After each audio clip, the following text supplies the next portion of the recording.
Welcome to another episode of the Peak Potential Success Show. My name is Fong. I'm an entrepreneur, business strategist, real estate investor, speaker, and also a best-selling author. And every single day, I help others unlock potentials and guide them to succeed. Today on the show, we have another fascinating guest on the show. We interview celebrities, entrepreneurs, business CEOs, athletes, and artists to find out their path to success, how they're able to overcome challenges and adversity, and of course, their keys to success. And today's guest is somebody who's been helping a lot of businesses grow their brands online, get more exposure, get more impact, and somebody who's been really, really successful in what they do. And I was very excited to have him here. I've had the privilege of sharing a virtual stage with this individual. And I gotta admit, the reason he caught my attention was his voice. He has this voice that makes me go, wow, that sounds so comfortable.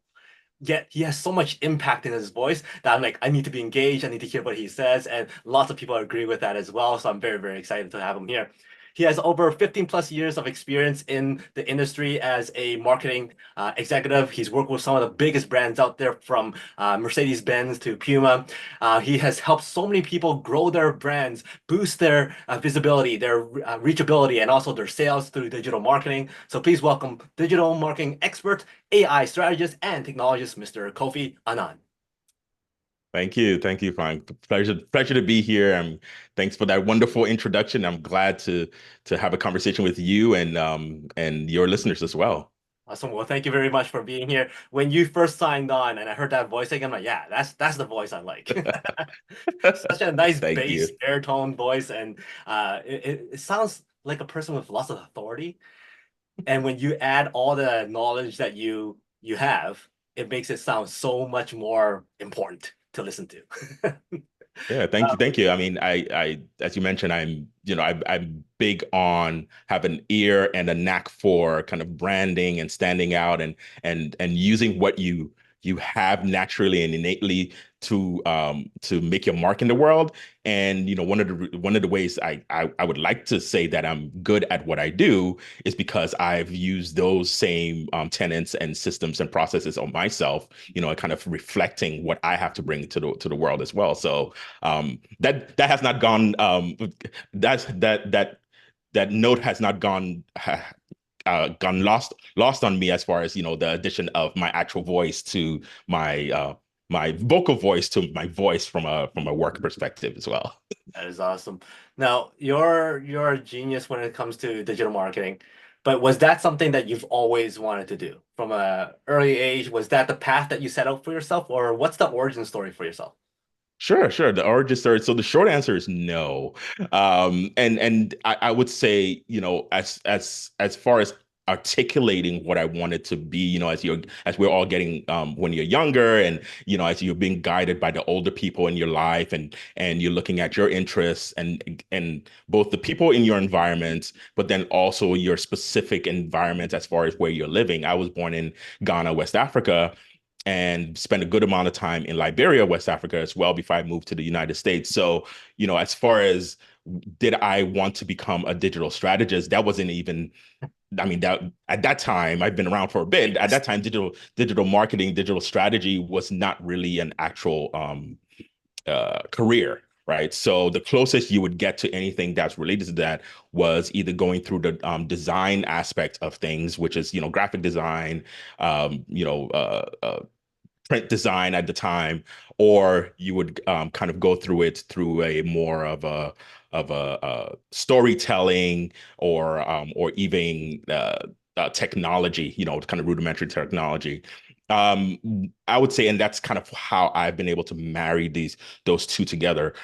From an influence perspective, my father was he went to school for engineering actually. So again, that's kind of my engineering mindset. He went to school for engineering. He was in television production in Ghana and Liberia, kind of helping set up television stations and TV programs and those kinds of things. So that's where I got exposed to the mechanics or the technical aspects of storytelling.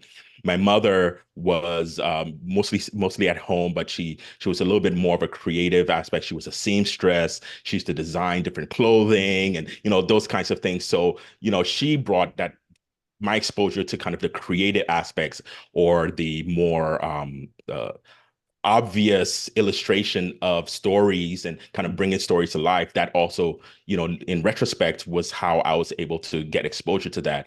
And as I grew up, I moved to the US as well. Um, when I was studying, as most immigrants, particularly I would say African parents, it's really about, math, science, these are the kind of the standard careers that you would expect, and your parents push you in as these are the careers that you should go into, because again, based on their experience, they knew that those careers were solid, they'd been tried and true. And as for their children, they wanted to make sure that we're able to, survive and feed ourselves. So my parents, though I had those two different influences from the kind of the creative on my mother's side and the technical on my father's side, they really pushed me into the maths and sciences. So that, I mean, for a number of years, it really was a struggle to try and balance that with actually what I was really into. When I was younger, I was remember when we were younger in Liberia, my brother and I were really big into comic books. We'd get comic books and all the Marvel superheroes and all those kinds of things. And we would read and we would ingest those, but we also create our own. We would draw our own comic books, our own characters, everything like that. We'll sell it to our neighbors and those kinds of things. So I definitely, from what I wanted to do with my everyday, I wanted it to be in that creative aspect. But again, I had to balance that with, the needs and the requirements of my environment, particularly my parents and the peer group, where you really couldn't make a living doing anything creative, anything relating to brands or storytelling. It really was that math or science, something science. So it took me a number of years to kind of get through that, but I found the digital marketing and technology aspect, and I've grown over the years with the evolution of that space. I gotta ask, what's the comic book superhero that you created? Oh my goodness, that was a good one. And what superpowers did it have? Well, I'll tell you the powers. I actually just found my son is 11 now, and I just found some older comic books, and I was just a couple of weeks ago going through it. The one was Matt Murlock or something like that. I think it was his name was, and he was among a team, and he was like the team leader, so he's kind of Captain America sort. And his main power was being that, but he was also a shapeshifter. Uh, So he would turn, depending on I forgot who the bad guys were, he would like change shapes and adapt to different situations. But yeah, it was the adventures of Matt Murlock and I forgot the name of the group. But yeah, that was the comic books. I still have those. oh We wow, colored it and everything. you have the originals though. I have the originals.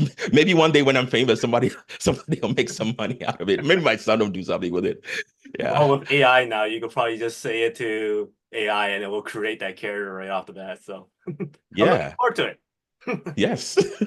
Yeah, I mean, and that's a perfect example of kind of the technologies and the time that we live in now, where, when I was when I was younger, like you would have to physically get the paper that you're going to draw on. You'd get the pencils, and then you have to draw it. I mean, you could only make really two issues of the same, you'd have to do the same one, twice, and that's about as much before you get cramps in your hand and drawing and coloring, right? So, contrast that to where we are now, where, to your point, you having the idea, you could bring that idea to life so quickly and so clearly with partnering with the right technologies. It's amazing. And for someone to live through those different eras, for me, I'm like, my mind is blown. I'm so excited about where we are right now.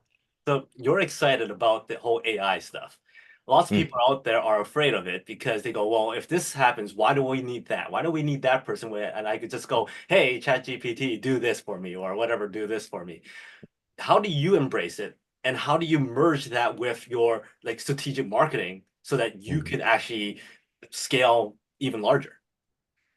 Yeah, I mean, I think it happens with every technology or every big change, right? It happened, with I went to art school for certain, so like the printing press, and if I would say, even if you go further back into paper, right, the invention of paper and papyrus, and even more importantly, the internet and mobile. So all these different huge technology shifts have always challenged the way how people operate, both in their personal and professional lives.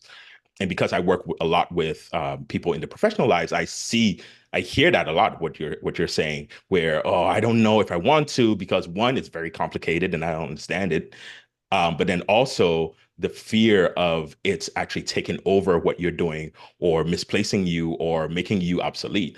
And I always acknowledge that that is a real fear. It's not something that people should feel shy about expressing, because in expressing that fear, it starts you where I come in and where I love to come in the conversation about, well, let's dissect that and see, why is that a fear and is that a real fear, particularly in the context of what do you as an individual, as probably the leader of your organization, and or the person who has the idea, that secret sauce and that secret skill, what do you actually bring to the table and what makes that unique? Because at the end of the day, it is unique. And as I mean, in the foreseeable future, I can't see AI being able to replace that uniqueness of that humans, each one of us has. I just walked you through the experience that I had coming up as a child, growing in overseas and moving to the US. So that's a unique experience that, though I'm working in digital marketing and technology, that brings a specific perspective. And those perspectives are, in my opinion, what drives business and what builds audiences and brings them to you as an individual, as an organization. And AI cannot replace that. At least it can't. Now, you do have to understand that, and you have to be able to crystallize that and codify that. And then once you're able to do that, then you could also work with the technology, AI in this case, to say, okay, what are the other levers from an acceleration perspective or optimization perspective or even transformation that technology does better? I mean, at the end of the day, technology does things that much better, much faster than humans will ever do. So like you can't really compete with that, but it is a lot. If you understand your unique value proposition or unique salary proposition, what makes you and your organization unique, then it can be accelerated by that technology. And that's really where, I come in and I really kind of help organizations talk through, what is that marrying of those two. So it is real. We will see jobs that cease to exist. That is a reality. But I'm an optimist in the sense that human beings, we've evolved over a number of years. If you look on the long scale, you'll see that, there was a time when, elevators, there was a physical person sitting in there pressing the buttons for you, right? Or if you go further back, there was someone, like maybe pulling the levers exactly, right? So, now we look back at them, we're like, oh my gosh, that is the worst job, and or that's so inefficient, but I'm sure at the time when elevators were being streamlined and being upgraded, those people had those fears. So again, embracing the fears, but understanding your unique value and how you can actually marry the human touch with the technology to make a unique impact on the world. And that's where I see the opportunities. Right. Now, you talked about technology a lot, and Mhm. technology is something that when you embrace it, it allows you to really grow and scale. A lot of people out there go, okay, I want to embrace it, but wait, after a few months, a new thing comes up. After a few months, Mhm. a new thing comes up. What I wanted to learn is already obsolete. How Mhm. do you keep track or keep up to date with the technology coming? Is there stuff that you just go, oh, okay, I'm just gonna put that in back burner. It's not as important, but this one is some. I'll put more time onto it. How do you keep Yeah. track with that? Yeah. So I mean, so I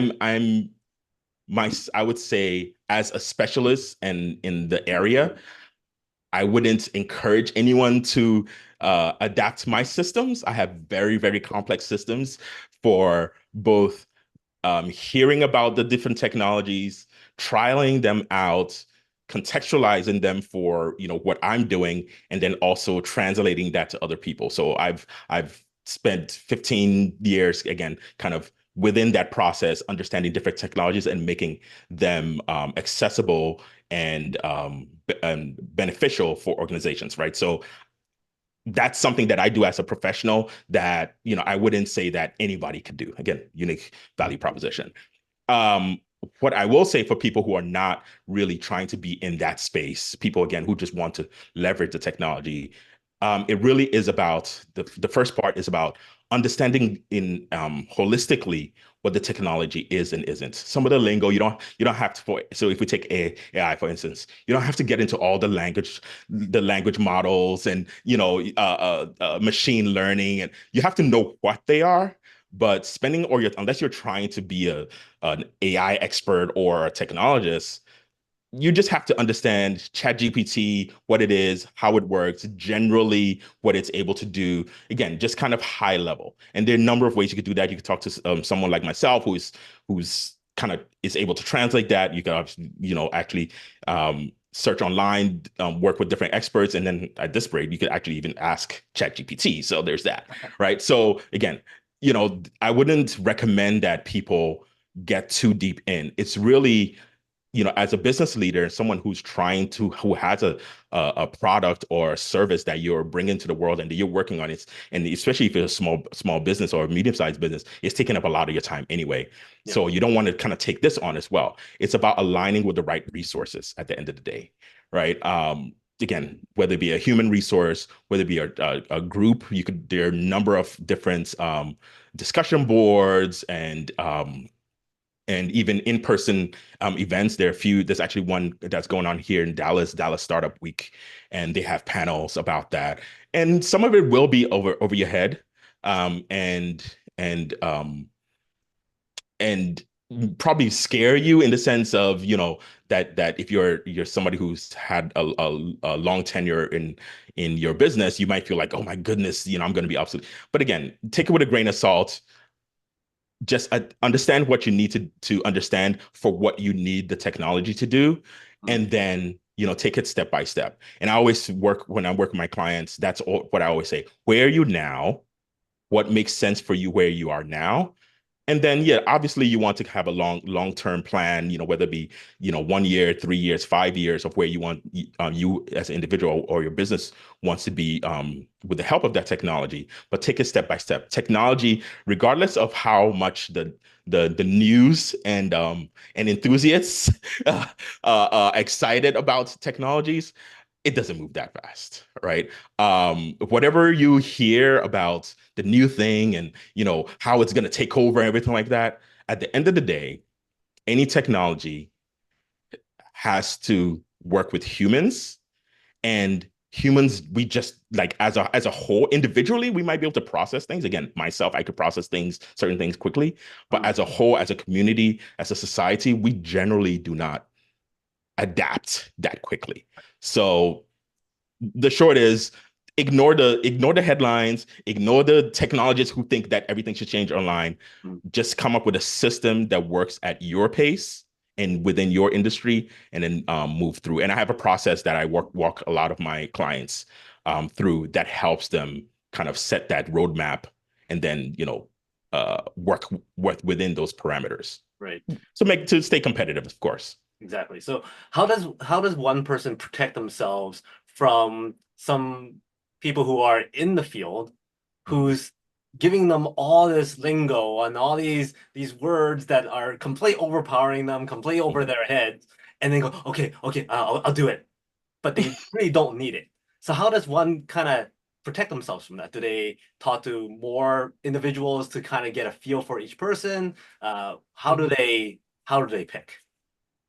So with I would say it is again about at the end of the day, it's about you understanding where you are, as an individual and your organization, and what your risk tolerance are, your how solid your roadmap is. Again, really inventorying where you are, because I think a lot of people again read the news or hear different discussions and they're like, oh, I need to be doing this, I need to do that, I need to be doing that, and they lose sight of what their unique value is and what they're trying to do with their product or service.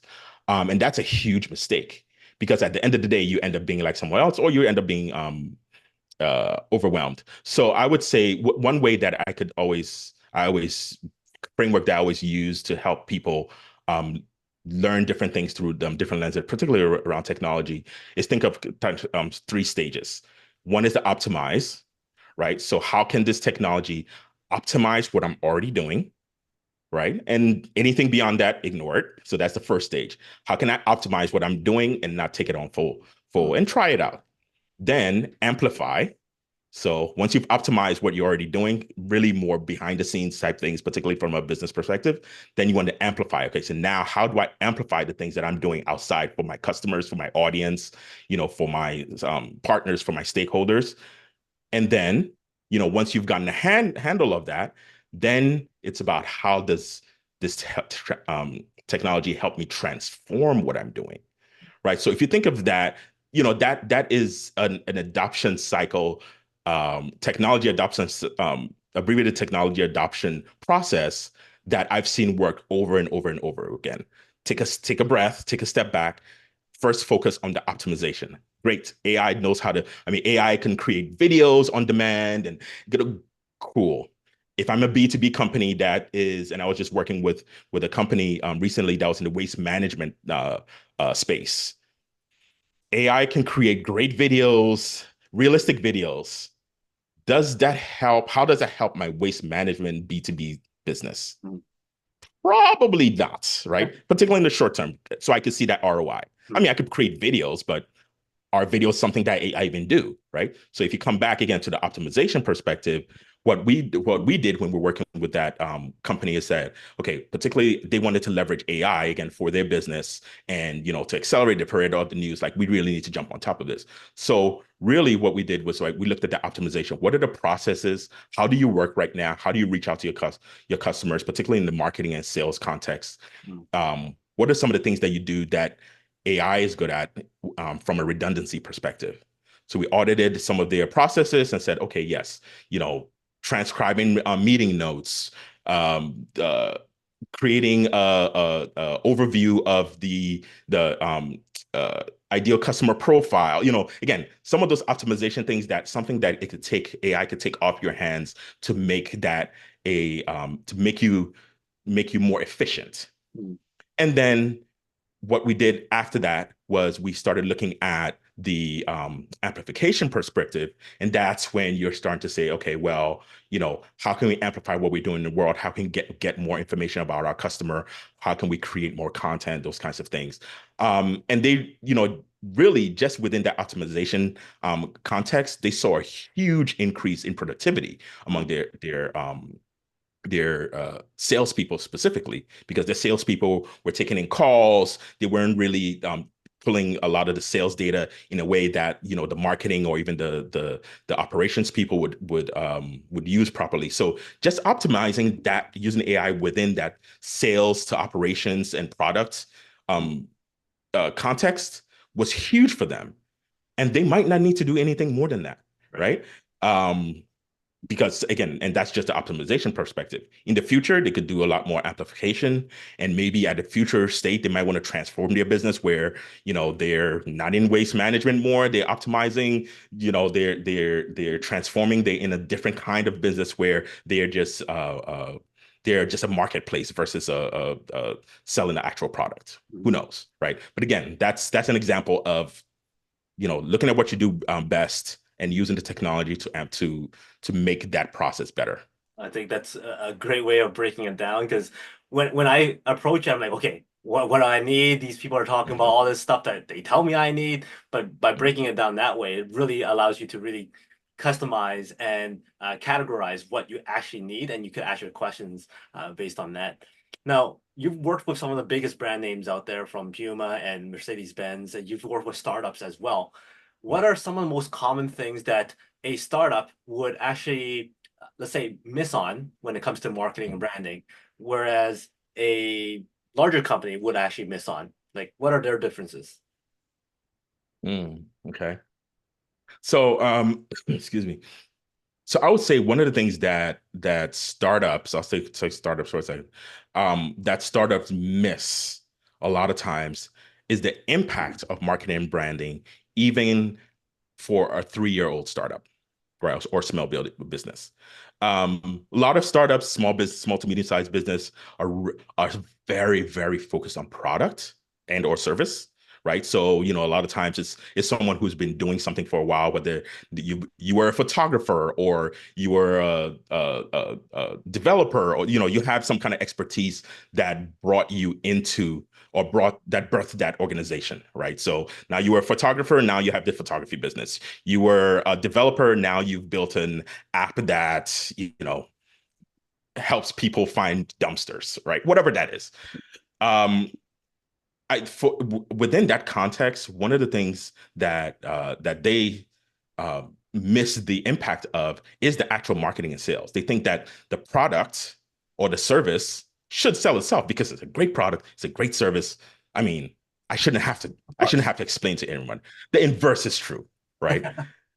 And a lot of clients I work with, you know, they become frustrated because a lot of times they look at the competitors and like, oh, my product is way better than that. What are they, especially with technology focused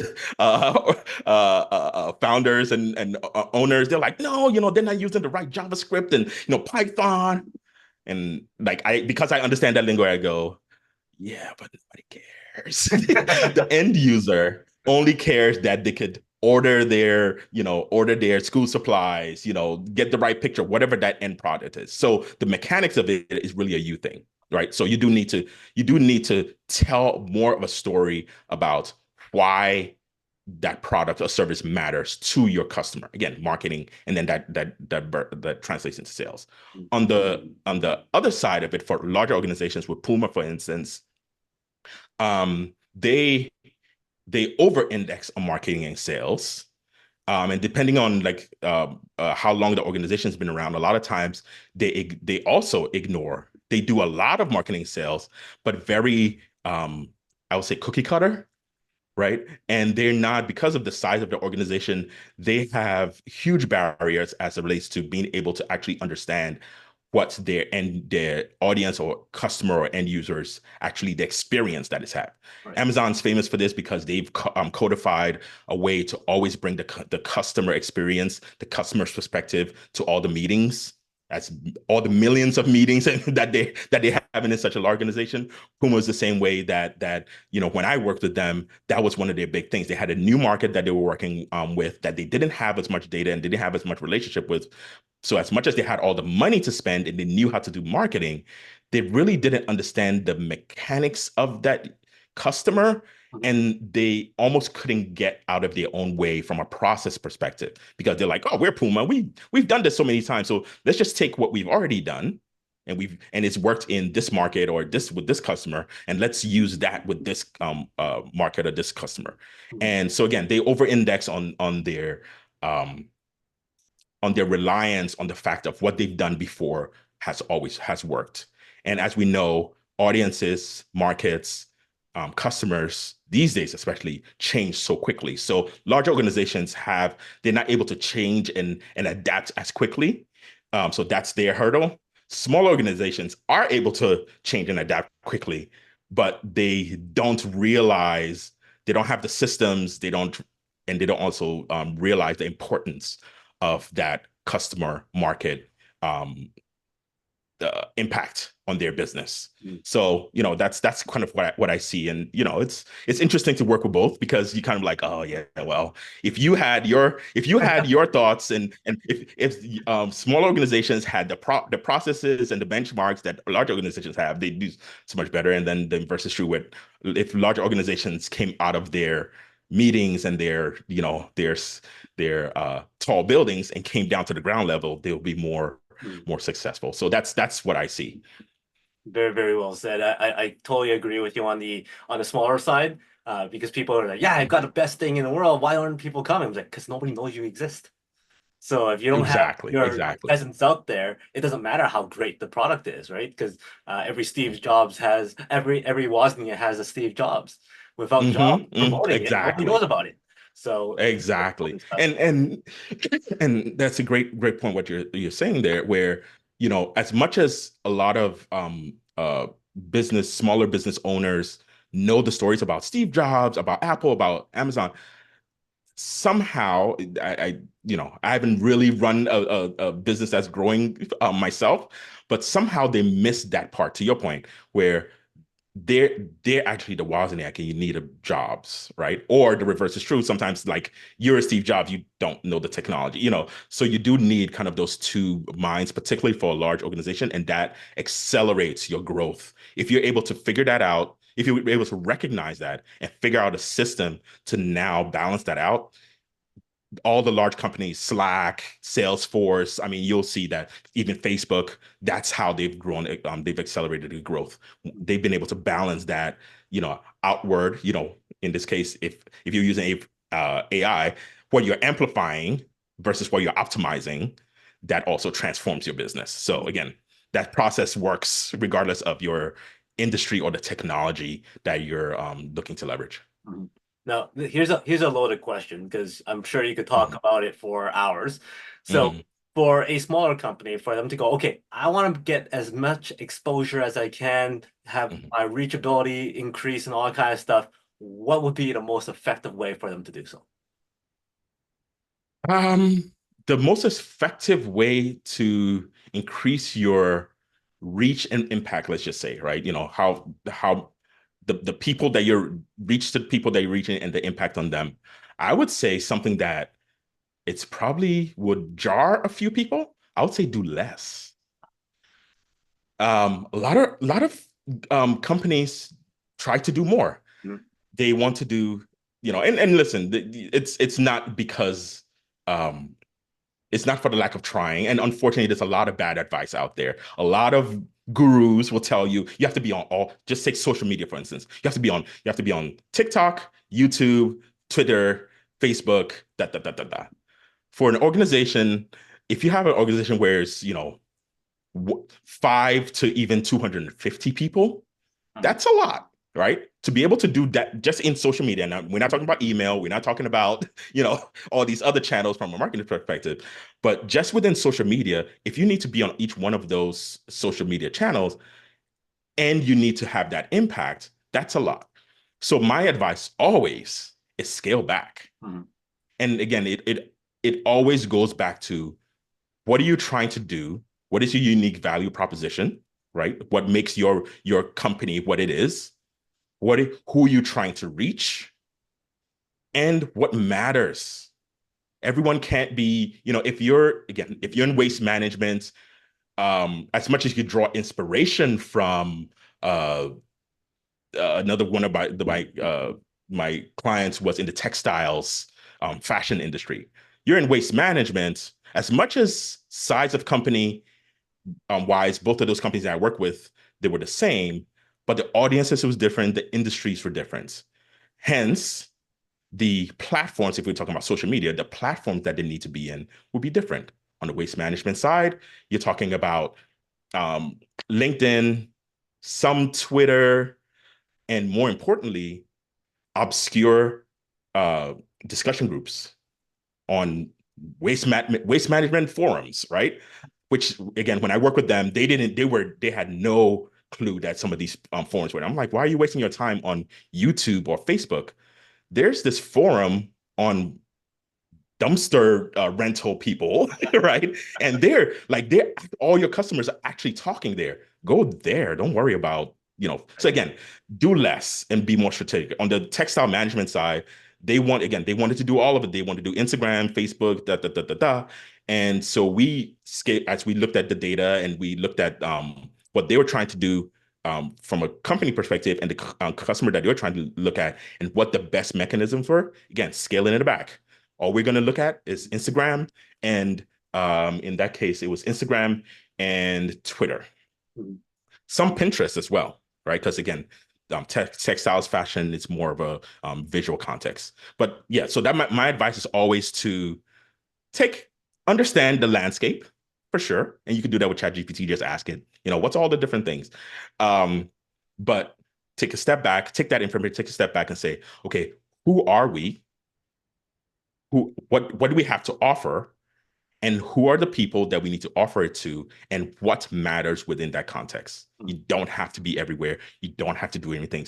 Take the 80/20 rule, do the things that matter, not all the things. Mhm. Now, for those companies who's just wants reach, they want to blow it up. They want as many Mhm. people knowing them and all that kind of stuff. Hmm. What's your view on buying likes, buying followers, getting people subscriptions, and all that kind of stuff versus growing it organically? Because there's lots of Mm. people out there who sit there going, you know what?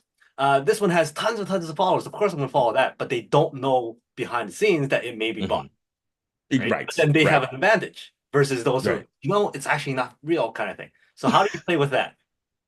Yeah, again, one of the one of the discussions I get into a lot, like, I want more followers. Can you handle more business? Because if you have a million people following you and each one of those people all of a sudden want to pay you $1, that's $1 million.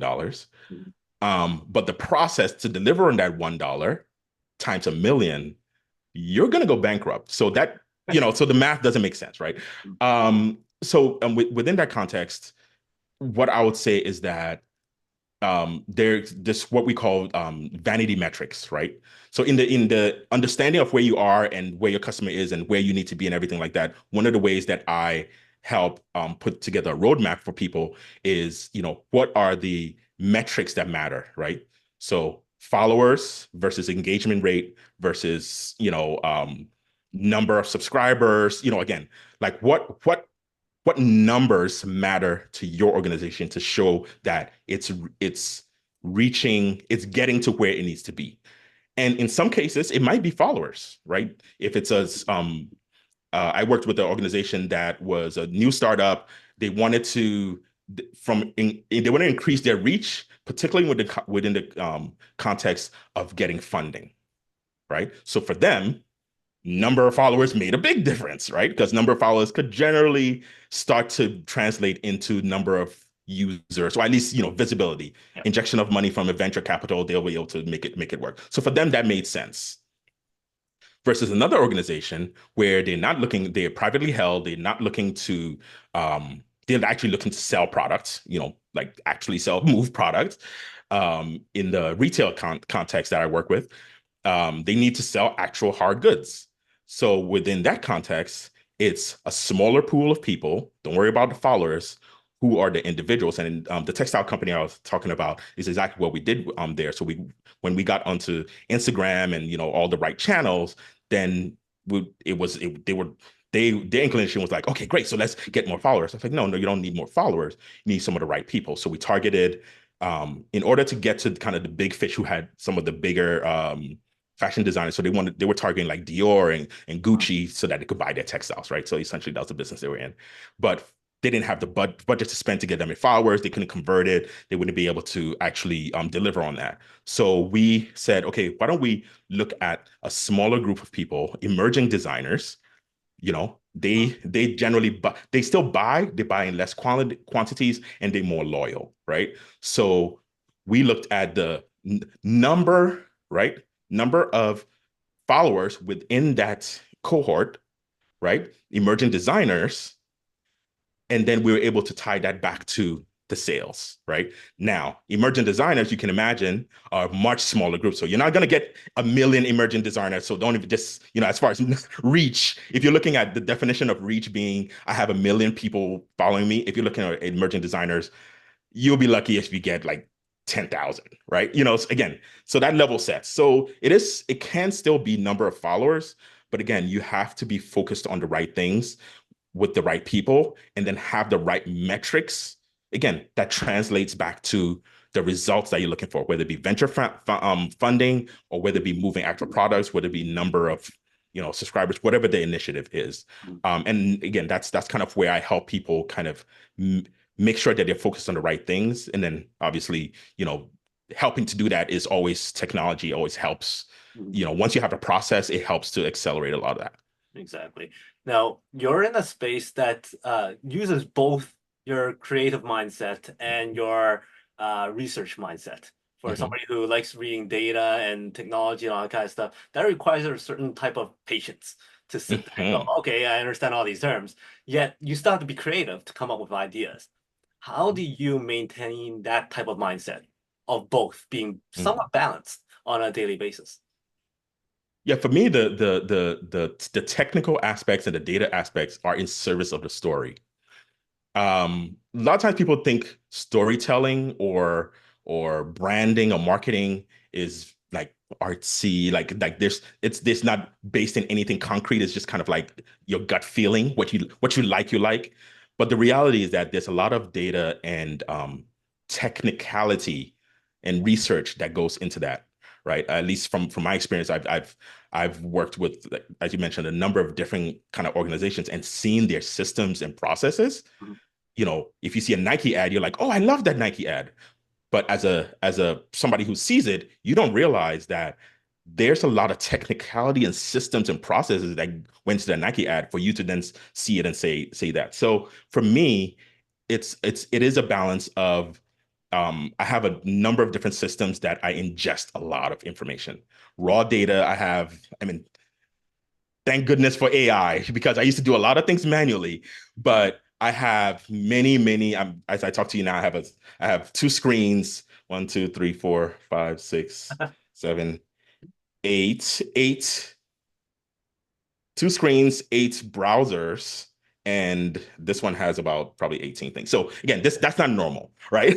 But again, these are not things that I'm looking at every day. I have systems and systems and people that distill that for me. So it looks a lot more complicated than it is, but it is in service of that story that I need to be able to either tell someone to encourage them to do to focus on the right things or help them focus on the right things. So in the case of, the waste management thing, I'm looking at forums, I'm looking at Instagram posts, I'm looking at discussions, I'm looking at Google Analytics data, or at least I'm accounting for that. I won't say looking at, I'm accounting for those.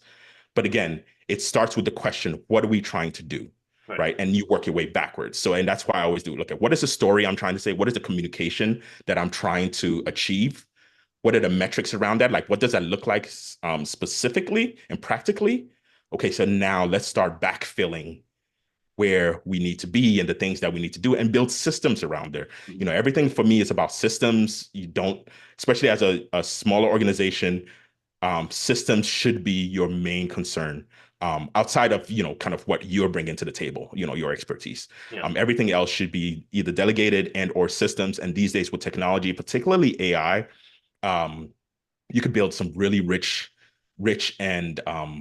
systems customized to you and your process that helps you not feel overwhelmed and focus on the right things and see the impact in a much shorter time than you would have, I would say even 3 or 4 years ago. And that's what I love helping organizations do, just kind of figure all that out and come up with a plan.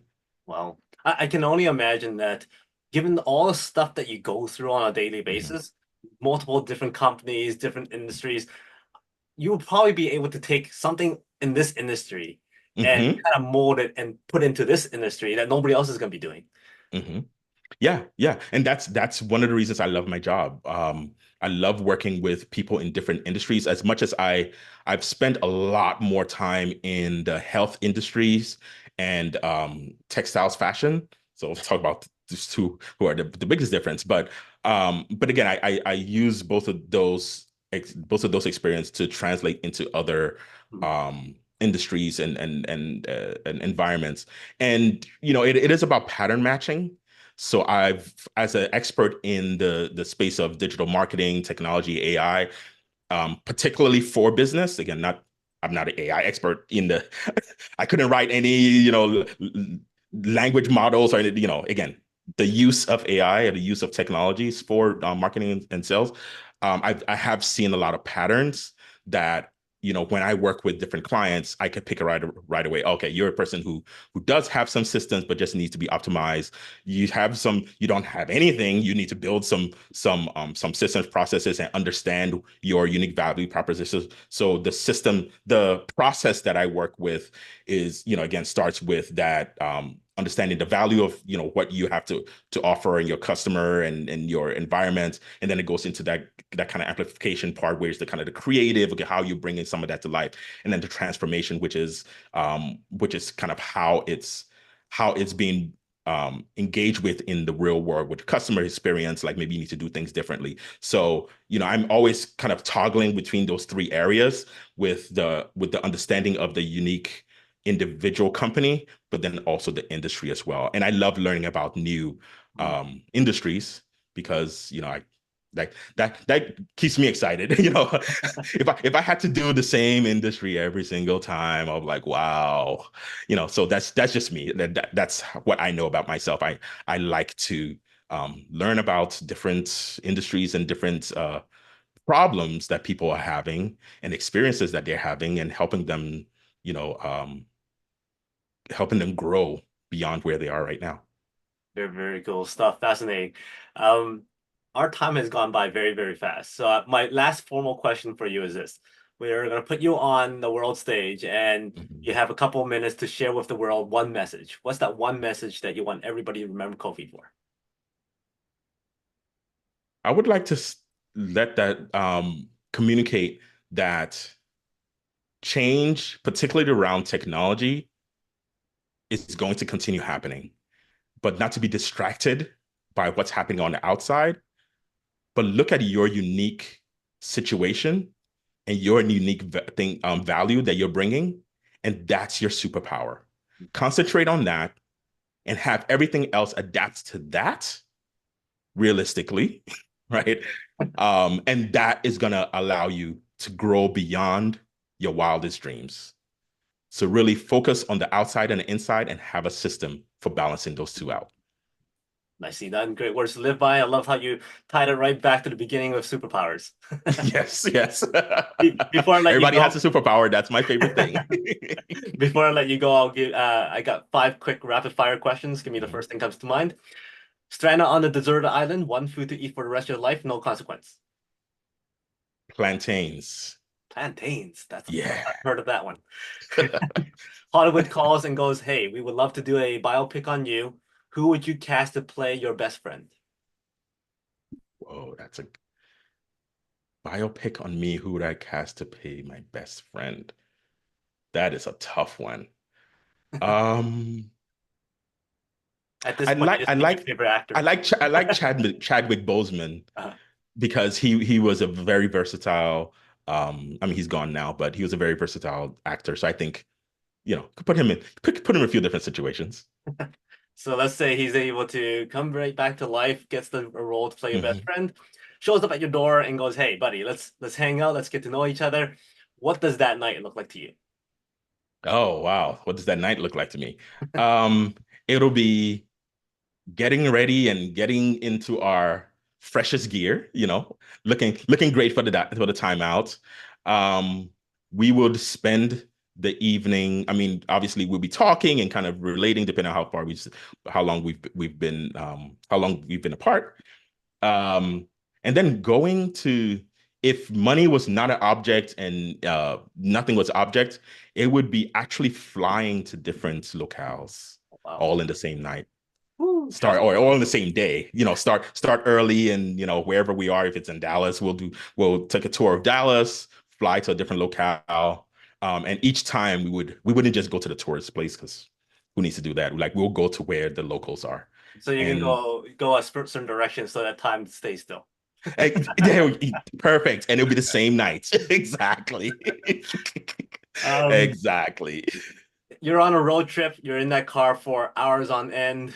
Mhm. What's that one song that you don't mind listening to on repeat and won't get sick of it? Oh, wow. One song.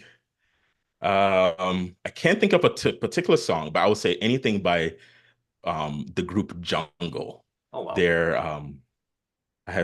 I guess they're kind of electronic funk music. Just look them up. They're pretty, and you hear their songs in a lot of commercials, but nobody knows who they are. But like I currently play their albums and songs over and over. According to Spotify, they're my most played for the past like 3 years.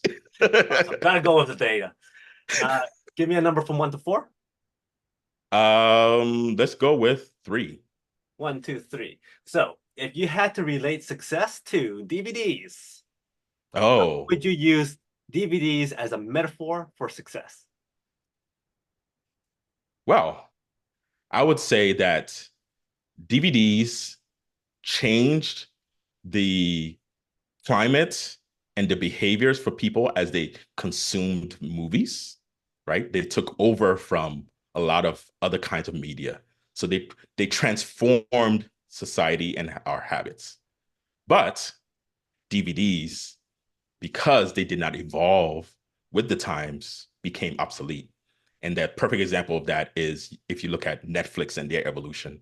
Came in with DVDs and they saw the writing on the wall, and they knew their unique value proposition, and they transformed, and it wasn't about the medium, it was about the message and the impact and the experience. So DVDs. Nicely done. Awesome. Thank you very much. So what's the best way for people to get in touch with you, and any final words?